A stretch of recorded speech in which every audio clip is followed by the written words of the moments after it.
Ladies and gentlemen, boys and girls, children of all ages, welcome to a live episode of Bees Cast presented by Fieldwork. I'm here with Ballers Assistant General Manager Tyler Petersen. And Tyler, we have just re-signed a key player that was part of our Oakland Ballers championship that we just won last month. Let's just go ahead and just take away all suspense. Let's say who we are signing to a contract. Well, it's a lot of fun because we have the parade, and then we immediately go into hot stuff season. So TJ McKenzie, who was a very late addition to the Ballers roster, more or less a big trade deadline acquisition for us, he has agreed to re-sign, and he'll be coming back to Oakland next year. And TJ, as I think a lot of fans know, was not with the team for a very long time. But had some big moments in the playoffs, including scoring the winning run in that 1-0 game against the Raptors, had a couple multi-hit games against Idaho Falls. So it's a guy who was a top 5 stolen base threat in the league last year between Colorado Springs and the Ballers, and so he'll be patrolling the outfield next year as well. Yeah, no, I think it's interesting you mentioned that game-winning run he scored against the Ogden Raptors. The Ogden Raptors late in the season essentially created a super team, loading their roster with a lot of talent to try to take out the Oakland Ballers. Our guy that we added was TJ McKenzie. So why then was he the right guy, and why now is he the right guy? So going down the stretch, you have a half in the first half where you win the first half championship. You know you're going to the playoffs. So one of the few things you're doing now between game 49 and game 1 of the playoffs is figuring out, okay, who's going to be in form on the playoff run? What's the playoff rotation going to look like? I mean, those are questions you had to answer. And as we got down in the stretch, the feeling was that we were probably going to shorten the pitching rotation going into the playoffs, which makes sense. You don't need 13 guys. You may not really even need 12. Maybe 11 is the right number. We ended up going with 12. But Aaron felt we needed another right-handed bat and someone who could offer us a little bit of versatility. So we got another outfielder with TJ. And we had seen McKenzie play in Oakland in, I want to say it was the second series of the second half when the Colorado Springs Sky Sox came to town. And immediately you saw why this was a guy that was drafted out of high school, that had a scholarship to Vanderbilt, which I'm sure everybody recognizes as one of the preeminent baseball programs in the country, because his athleticism was off the charts. He showed a good bat, something that I think he needed to prove at the pro level coming off of his final college year and his year in the draft league. And so he had over 30 extra base hits. He had a lot of steals, and so there were a couple of guys we tried to identify as we approached the trade deadline of who could be a difference maker for us. On the pitching side, we found Malik Binns, and on the hitting side, we found TJ McKenzie. So McKenzie, with that promise, with him only having his first professional season this year, we're excited to have him back in a full capacity for 26. And he has a brother that plays in the big leagues too, right? Yes, I'm sure a lot of folks know the name Tristan McKenzie, who is a pretty good right-handed pitcher for the Cleveland Guardians. And yeah, it's TJ's brother, TJ, who's actually Tyler, so it's Tyler and Tristan McKenzie, and a pretty good athletic family. Yeah. Now, we have another big re-sign, one that everyone was really excited about, a guy that he ended up earning his own chant, which I think is like the ultimate tip of the cap from Oakland fans by the end of the season, and that would be Isai Santos, a Berkeley native, just got honored in the Berkeley mayor's office. So what was the thinking in bringing Isai back as quickly as we did? Because he got re-signed very quick, as did Gabe Tanner. Yeah, well, it required very little thinking on our part. I think with the year Isai had, I think the most impressive part about Isai's game is the confidence with which he plays. You have a guy who played Division II baseball, which, in this league, you have guys that, some of the best players on our team were NAIA guys, not necessarily D1 guys. So it's not really the level that matters in professional baseball. But a guy who was in the lineup in the 2-hole almost every game. We knew he was not afraid to hit with 2 strikes. Excellent eye. I'm pretty sure he led the team in walks by the end of the year. And a guy who was just on base, involved. And then in that championship series, threw 3 runners out at home plate, I want to say. Definitely 2 in the same game. Might have even been a third. But is about as consistent as a guy you can have all year. And Isai was really able to turn it on for the second half as well, because in the start of the year, when he didn't play every day, I think he had even dipped down to about, I want to say 230. So to finish the year at the 290s, low 300s, I mean, he went on a huge tear at the end. And so Isai, who is local, it's, very easy for us to say that we want him to stick around for next year. Yeah, and I know there's no clutch stat per se, but I feel like Isai came up in the clutch a lot. He delivered a lot of big hits for the Ballers and really quickly endeared himself to the Oakland baseball fans. Well, you want to look at the first game of the year. Isai, who, again, made the team not out of the open tryout, but was identified at the open tryout, and then was a draft pick for Oakland in their Arizona draft. First game of the year, he comes off the bench in the 9th inning and delivers a huge hit to keep that rally going when we scored 3 and then won the knockout round off of a guy throwing mid-90s, which I don't know how many times he saw mid-90s at Point Loma or Holy Names where he played. So he's always played with that same confidence. It's sort of an understated swagger. He's not a big boisterous guy. Kind of goes about his game just the right way by himself and is very confident with, like I said, the way he plays. So we're excited to have that kind of consistency back with the team for next year. Yeah, and the people clearly love Isai. The first person on the Ballers to ride in the home run cart. Hopefully he keeps the home run cart tradition alive. I'm going to throw in a quick comment here because, Gabe Tanner, too, another guy, I think in the end, he ended up going 11-0 for the Ballers. He was a guy that tried out for the Ballers in open tryouts, wasn't with the team to start the year, but ended up being a huge, huge piece of the starting rotation and one of the best pitchers on the team. What more can you say about Gabe Tanner, a local guy out of Danville who I'm thrilled to see coming back? The funny part about the job I have, and when it's myself or Walk or Aaron trying to determine, what will play at the next level for a lot of guys. I'll correct you just slightly. Tanner actually didn't try out for the team. Tanner was brought in during spring training to just throw to a couple extra hitters because we didn't actually have enough pitching for the amount of at-bats that we had. Oh, there's Robert Sullivan. Yep. Gabe's back. So we Gabe reached out to us. Another pitcher from Cal State East Bay reached out to us as well, and so I reached out to them. We brought them in on a look just to see, hey, if you want to come throw to some of our batters, we'd love to get a look at you that way. And so immediately we sort of felt like, well, his stuff could play. The slider was good.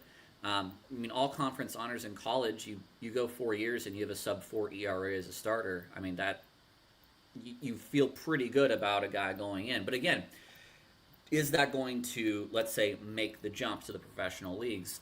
It's never an easy call to say yes or no.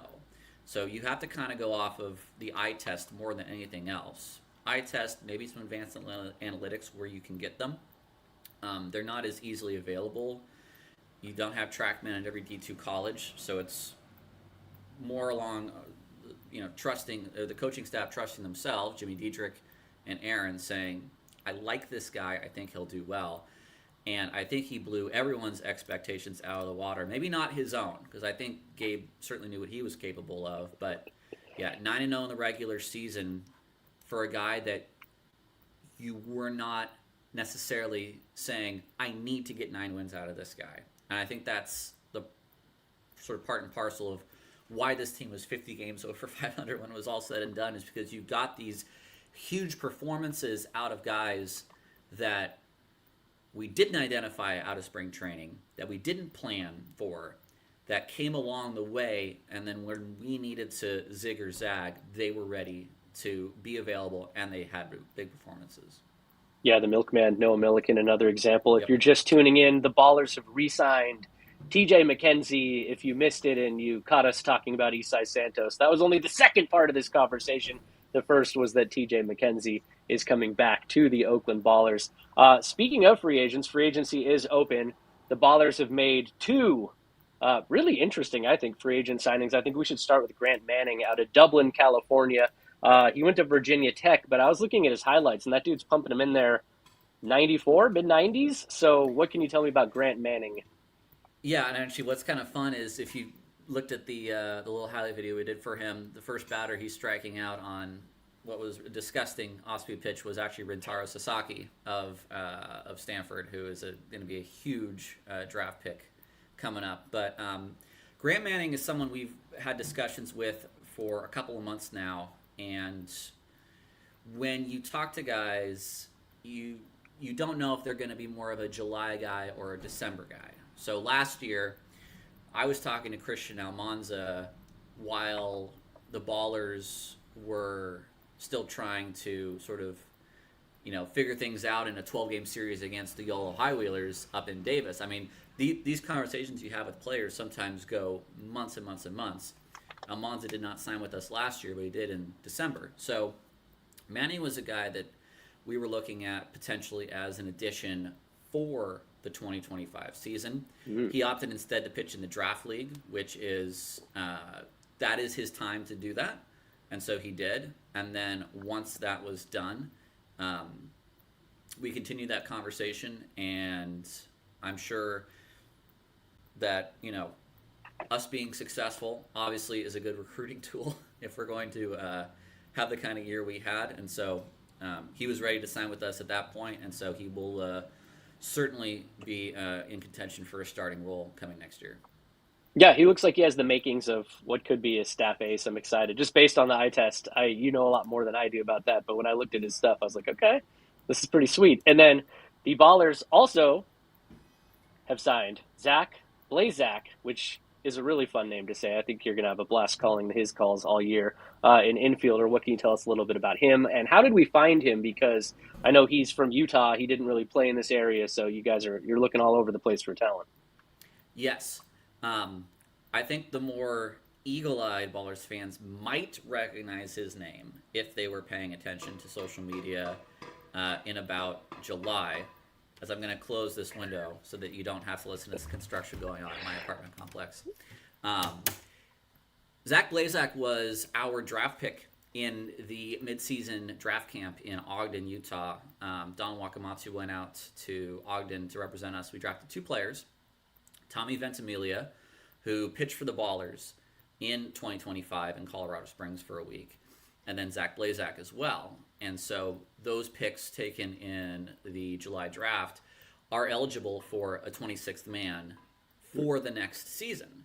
And so Zach's going to have the opportunity to win a spot, not just on the roster, but he has the designation that he could also be a 26th man, which certainly will, I don't want to say help his chances because he's a really good player, and I don't want to say it in that way, but he'll have the option of winning that job as well, or allowing us to have a roster spot for someone else as well.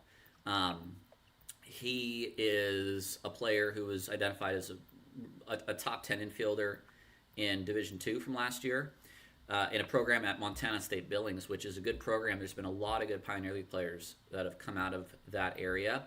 Normally, you see them go straight to the Billings Mustangs. So I'd like to think we've sort of stolen someone from that area, and Zach does hail from Utah. So he is, I would say, the typical, I think, Pioneer League player, which is a really well-performing, high 300s hitters from the Mountain States. That's the kind of guy that I think in the last couple of years would have been a natural fit for a Mountain State team. And so I think certainly the hope is that it is an Isai Santos of another year. Yeah, sounds like it. And Tyler, how easy does this championship make things for you? I know 2 years ago it was, hey guys, come join this baseball team we're not allowed to tell you anything about, which is a really tough sales pitch. Then the Ballers made the playoffs in year one. Having won the championship in year two, I think obviously the Ballers at this point have proven themselves to be a destination for some of these guys. What have you seen in reflecting that when you're talking to some of these people as you're trying to sign them? Well, I think one thing that's always important to remember is that the education on the partner league system is always an ongoing discussion. I think a lot of players still coming out of college, a lot of college coaches just are not aware of what the partner league system offers young players, and so it's really not any type of emphasis or advice given on how to negotiate your way past a college career if you go undrafted. And so when we do talk to guys, we say, we're from Oakland, we're in a major league market. Also, this is how independent baseball works. And we have to sort of give them a little litany of things. It's much easier to say, we are the champions of this league. We take things seriously. This is what we have to offer you. We can help you get visibility. We can help you move up to a major league system, which is where you want to be. It is, I will say, a nice little cherry on top at the start of a conversation. It's not necessarily the sort of end-all be-all, because I think a lot of folks still, and rightfully so, maybe even a lot of fans still are, trying to figure out, what is it again? How does it work? So it's a nice to say, just so you know, we are also the best team in this league. You want to be with us. Even if there is a little bit of like, well, let me tell you what you're getting yourself into. Yeah, when I talked to a lot of the guys as they were leaving the day after the championship and packing up lockers and things, one of the common things I heard was this is as close to a major league environment that you're going to find in basically any form of indie or minor league ball, because Yes. the way that this place gets packed, the way that our fans show up and show out and make noise. I mean, flyovers, just everything. They were all raving about the whole experience and saying, if you want to play in a big league environment, you got to go to Oakland. That's the only place to do it. Yeah, I think in a era of yesteryear, the St. Paul Saints, which were once an independent league team and now are AAA, that would have been maybe something equivalent because they had a little bit more of a long history. But I think as Carl just says there, this is an independent team with Major League fans. Yep. It's also run by Major League fans, which we all are. We all come from that same common place. So I think we all know what we want out of this. We know what we want to love out of this. And just because we are small m minor league baseball does not mean we have to come with a passion that's equal to that. All right, let's rapid fire some questions. There's going to be probably a common theme here. I'll start with Derek's, but how about Tilo? How about Tilo? So Tyler Lozano, as you know, has been one of the vocal team leaders, and he's coming off of a big year. I think for Tilo, he certainly has an opportunity to decide what he wants to do with his future.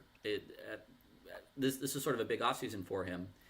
He has not been the starting catcher full-time either of the 2 years with us.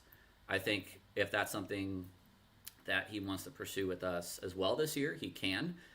Does he want to go up to a higher league? I'm not sure. I think you have a very good chance of seeing Tyler come back. The great thing about Tyler as well is he's very involved. He has a great entrepreneurial instinct, and he's going to be doing a lot of that this offseason. But I do know that he is down in his alternate location training very hard this offseason. And then I think he's going to decide where he wants to take his baseball going into next year. It could very well be right back here, but that's a discussion. And this is the sort of the fun part about free agency in this league is we are actively not just discussing our free agents about ourselves, but we are also, for some guys who may not be from this area or may Here's have one. about Lou. Lou right now is, I think, getting ready to train to go to Doha, I believe. He'll be part of the Mumbai Vipers team of Baseball United. So you can still watch Lou play this off season, which will be a lot of fun. But free agency in general is very interesting here because we are as much a team trying to get better as we are a service to the players. So we have already made talks with other teams to try to get our guys not just up to major league teams, but to other legacy leagues like the Atlantic League or American Association. And then really I think you see guys, let's say, who either from the Midwest or let's say have a fiance that lives in Texas who say, I'd really like to go here. And so we try to make that happen for them if that is something they want to do. I think for a lot of these guys, what they have seen this year with us is they have set out to achieve a goal and they've accomplished it. That's not the case for everybody. And certainly we have made a number of offers on guys that we think will be better served to come back another year. Not just because we think they could improve, but because we think this is the best way for them to get signed to go to Major League Baseball. Because the other independent legacy leagues will always be there, and if you want to have a 10-year career, you can go there, and you can make money, and you can be a professional baseball player for a long time, and face better competition, but you might stand a better chance of getting out to an A-ball or Double-A team if you are in the Pioneer League, because this still is the best league for developing talent in the partner league system. Yeah, and you get noticed here in Oakland. Obviously, EVP of Baseball Ops, Don Wakamatsu, World Series winner. Manager Aaron Miles, World Series winner. Just named Manager of the Year. James Harris, a first-round pick by the A's, MLB experience. Like, JT Snow is always around, even if he's not part of the coaching staff. I've seen him out there working with our first baseman. And I've seen Major League scouts rolling through Mermondi and watching games and talking to our players. So you're going to get noticed if you're with the Oakland Ballers. I can tell you that. We got a couple more minutes. I'm going to rip through a couple more questions. I like this one. What kind of contract did Scrappy negotiate? More trash cakes. Yeah, if you know Scrappy, you know he is a opossum, technically, the rally possum. He loves garbage. Scrappy gets paid in trash and trash cakes. That's an easy one to negotiate because he loves trash. That's all a possum needs. When does the 2026 schedule drop? Is there going to be another installment of Battle of the Bay 2.0? I wanted to Battle of the Bay 2.0 right when the season ended because I saw them win the championship. We won the championship, and I wanted to run it back because when we played them, we hadn't even done spring training yet. They just came off spring training. We flew to San Jose, met for the first time at the hotel, took a bus to the ballpark, and played these guys straight off the couch. So I would have loved to see what our team fully formed would look like against their team fully formed, but I think this is definitely something we'd be interested in, right, Tyler? Yeah, and you talk about a team not being, let's say, fully prepared for that game in us. I think it'd be the reverse the other way, because for call-ups for any number of things, that San Jose team that won the championship was a different San Jose team than the one we faced certainly at the start of the year. For better or for worse, I'm not sure, but we certainly were maybe a more cohesive unit at that point. There is a very big logistical problem in playing a game at the end of the year like that. But, of course, we would love to see that next April as well. As far as the Pioneer League schedule goes in 26, I think we are expecting a Thanksgiving time, I want to say, drop from the league as far as getting the schedules out. Seeing who the new opponents are going to be. We know Modesto is in the league. We know Long Beach is in the league. So there's a lot of nice little road trips you can take, not just up to Yuba. You can go through the Grapevine. You can take Highway 1 down if you want. Some nice little Ballers road trips coming up next year. Yeah, I'm excited. I can't wait for the schedule to drop. Obviously, my whole life revolves around that schedule, so I'm interested. But just as a fan, somebody that just loves to watch Ballers baseball, I can't wait to see what that shapes up for and who we're playing and all that fun stuff. Any updates to the BART car installation or permanent restrooms? The Oakland Ballers are constantly innovating Raimondi Park, and I think that's the coolest thing about our ballpark is that it gets to grow with us, and there are absolutely a lot of conversations going on about both of those things. Much more to come. Stay tuned on that front. We have about 5-ish minutes left, Tyler. That was a great non-answer. I can't say for sure what we're going to do because we have to actually do it first, but we are actively engaged in both of those things. So keep your eyes out for that. If you're just joining us, it's because we're doing a live stream here. Thank you to Fieldwork, our presenting sponsor. And TJ McKenzie is back with the Oakland Ballers. I'd say we have about 5 minutes left. A lot of questions, obviously, on the Soli front.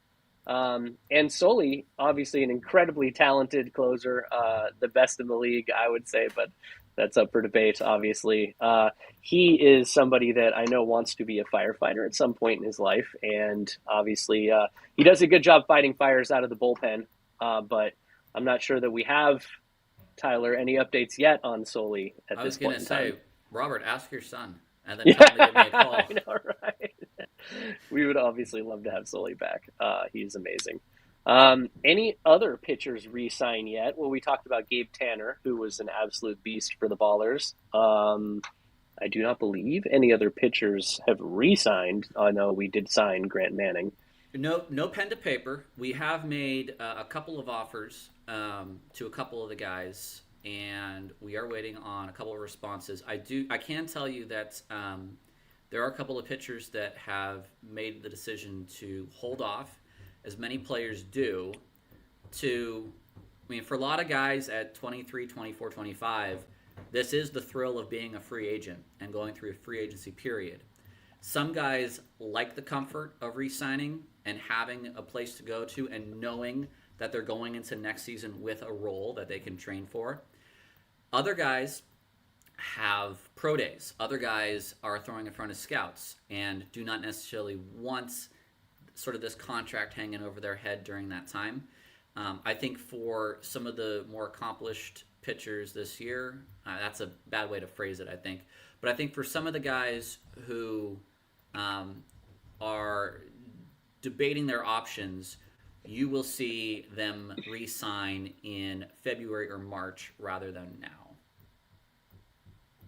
Are there any other ballpark upgrades in the works? And we're about 2.5-ish minutes away from having to wrap this podcast because, major tease, I have a big meeting in about 2.5 minutes about something that will be dropping Tuesday that is absolutely mind-blowing, and you're going to love it. So just wait on that front, too. I know I'm full of teases. I can't really say exactly what it is yet, but I have to leave in 2 minutes for this meeting. Gondola.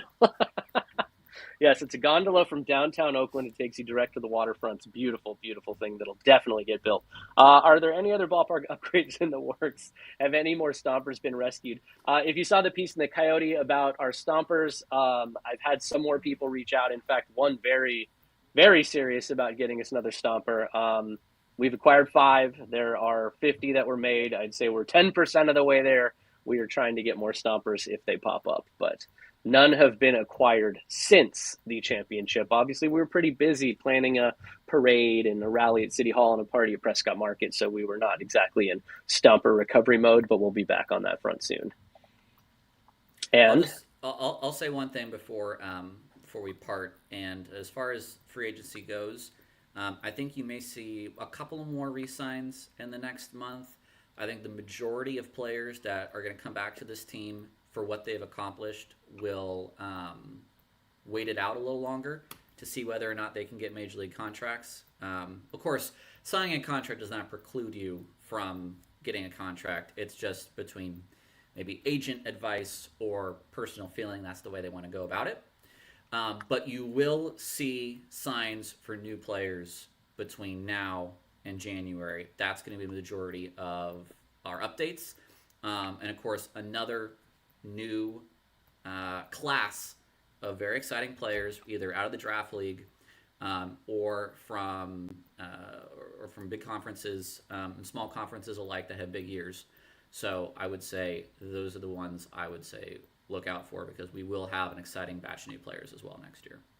All right, before we jet, TJ McKenzie back with the Ballers. More to come on all kinds of fronts. And this Saturday, we will be at the Oakland Roots game with the trophy. That'll be the next stop on the trophy tour. If you want to come by, say hi, see some Ballers, hold up the trophy. We'll be there at the Roots game. And there's fireworks, so go check it out. That's Saturday, October 25th. Tyler Petersen, thank you for joining me. TJ McKenzie back with the Ballers. This has been Beescast presented by Fieldwork.